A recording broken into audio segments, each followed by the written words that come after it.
महाभारत युद्ध में पांडव पुत्रों की हत्या का जघन्य अपराध करने के बाद अश्वत्थामा छिपने के उद्देश्य से एक आश्रम में शरण लेना चाह रहा था ताकि पांडव उसे ना मार सके। लेकिन वहां उपस्थित ऋषिवर ने अश्वत्थामा से कहा कि तुम्हें पश्चाताप करना चाहिए, पांडवों से अपने किए की माफी मांगनी चाहिए। और उसी क्षण वहां पांडव और श्री कृष्ण आ जाते हैं और अश्वत्थामा को ललकारते हुए कहते हैं कि आश्रम में मत छिप, बाहर आओ। तब अश्वत्थामा को लगता है कि अब उसके बचने का कोई मार्ग नहीं बचा है, इसलिए वह अपना ब्रह्मास्त्र चला देता है, ये कहकर कि पांडवों का सर्वनाश हो जाए। उधर श्री कृष्ण भी अर्जुन को ब्रह्मास्त्र चलाने की आज्ञा देते हैं और अर्जुन ब्रह्मास्त्र चला देता है। तभी ब्रह्मास्त्र से होने वाली क्षति को देखते हुए ऋषिवर उन दोनों के ब्रह्मास्त्र को अपने हाथों से रोक देते हैं ताकि इस सृष्टि का कोई नुकसान ना हो, क्योंकि ब्रह्मास्त्र में वो शक्ति होती है जिससे पूरी सृष्टि का विनाश हो सकता है। वे उन दोनों को अपने ब्रह्मास्त्र वापस लेने की आज्ञा देते हैं। तभी अर्जुन अपना ब्रह्मास्त्र वापस ले लेता है। ऋषिवर वासुदेव को कहते हैं कि तुम तो ये भली भांति जानते थे ना। तब वासुदेव कहते हैं कि अश्वत्थामा ने अपना ब्रह्मास्त्र चलाकर अर्जुन को विवश किया है ऋषिवर, लेकिन अश्वत्थामा को ब्रह्मास्त्र लौटाना नहीं आता था। तब ऋषिवर ने कहा कि यदि तुम इसे वापस लेना नहीं जानते थे तो चलाया क्यों था मूर्ख? क्या तुम चाहते हो कि परमपिता ब्रह्मा अब दूसरी सृष्टि की रचना करें? क्योंकि अब यदि इस ब्रह्मास्त्र की दिशा ना बदली गई तो सर्व विनाश हो जाएगा। 5 बालकों के रक्त में डूबे ब्राह्मण हो तुम अश्वत्थामा। यदि पांडव ही नहीं रहेंगे तो क्या उस समाज का निर्माण तुम करोगे जहां आत्मसम्मान सुरक्षित रहेगा? क्या तुम्हारी लहू भरी ये आंखें किसी उज्जवल भविष्य का सपना दिखा सकेंगी? नहीं ना, तो तुम्हें अपना ब्रह्मास्त्र की दिशा तो बदलनी ही होगी। तब अश्वत्थामा, जो पांडवों के रक्त का प्यासा बन चुका था, कहता है कि दिशा तो अवश्य बदल दूंगा ऋषिवर, लेकिन जाएगा ये फिर भी पांडवों की ही ओर। और कहता है कि पांडव ना सही, लेकिन उनकी आने वाली पीढ़ी को जरूर नष्ट कर दूंगा। तभी वह ब्रह्मास्त्र उत्तरा के गर्भ की ओर मोड़ देता है, जिस समय वह अपने शिशु को जन्म दे रही थी, और तब वह असहाय पीड़ा से तड़पने लगती है।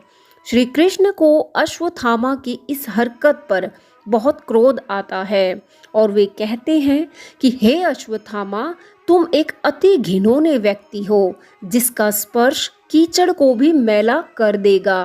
क्या तुम ये समझते हो कि तुम अपने ब्रह्मास्त्र से अभिमन्यु के पुत्र की उत्तरा के गर्भ में ही मृत्यु कर दोगे तो क्या उसे कोई जीवित नहीं कर सकता?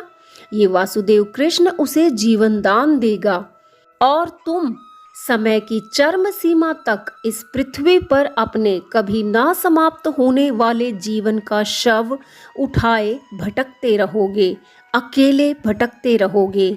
अपने इस घोर पाप का बोझ उठाए संवेदना के स्नेह लेप के लिए तरसते हुए तुम्हारा जीवन बीतेगा अश्वत्थामा। और आज से तुम्हारे माथे पर जहाँ मणि दमक रही है, वहीं आज के बाद तुम्हारे माथे पर सदैव एक घाव होगा जो सदैव रिश्ता और दुखता रहेगा। तब श्री कृष्ण युधिष्ठिर से कहते हैं कि बड़े भैया, इस अश्वत्थामा के मस्तक से ये मणि आप निकाल लें, क्योंकि ये मणि मानव जाति की धरोहर है। तब अश्वत्थामा स्वयं ही वह मणि अपने माथे से अलग करके दे देता है और श्री कृष्ण के चरणों में गिर जाता है और कहता है कि हे वासुदेव, ये मणि स्वीकार कीजिए, किंतु अपने श्राप से मुझे मुक्त कर दीजिए। तब वासुदेव कृष्ण कहते हैं कि ये श्राप नहीं था अश्वत्थामा कि मैं तुम्हें इससे मुक्त कर दूं। ये तो तुम्हारे पापों का भुगतान है और समाज के इस ऋण से तुम्हें मुक्त करने वाला मैं कौन होता हूँ। उधर उत्तरा की प्रसव पीड़ा समाप्त होती है और एक मृत पुत्र का जन्म होता है। उत्तरा वासुदेव कृष्ण से कहती है कि मामा श्री, मेरे जीवन की अंतिम ज्योत भी चली गई। तब वासुदेव कृष्ण कहते हैं कि रो नहीं पुत्री, प्रकाश की कभी मृत्यु नहीं होती।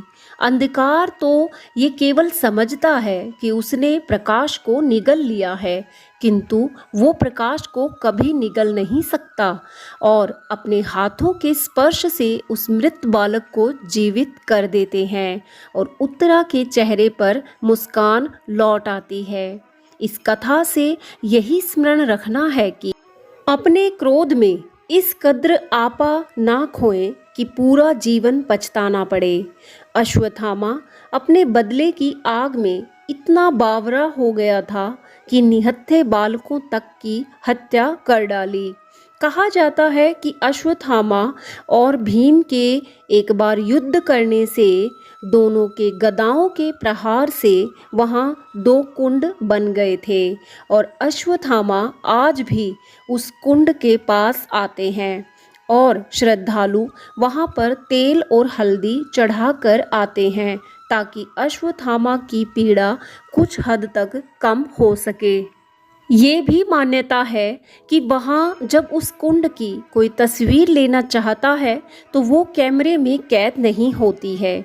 महाभारत का जीवंत प्रमाण है ये कुंड। यहाँ स्नान करने से कई रोग दूर होते हैं।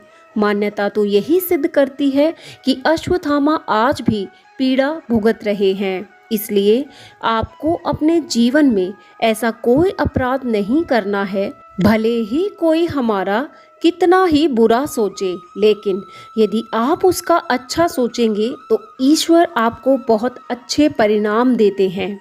अगर आप भी सामने वाले की तरह बुरा ही सोचेंगे और करेंगे तो ईश्वर समझ जाएगा कि उसमें और आप में कोई अंतर नहीं है, तो आपका भविष्य भी उसके जैसा ही हो जाएगा।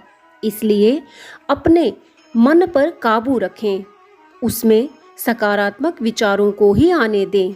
अच्छी संगत रखें क्योंकि अच्छी संगत हमारे भविष्य का निर्माण करती है। वहीं से हमारे भाग्य का बनना और बिगड़ना शुरू हो जाता है। उम्मीद है ये कथा आपको अच्छी लगी होगी। यदि हाँ तो लाइक शेयर ज़रूर करें और चैनल को सब्सक्राइब करें।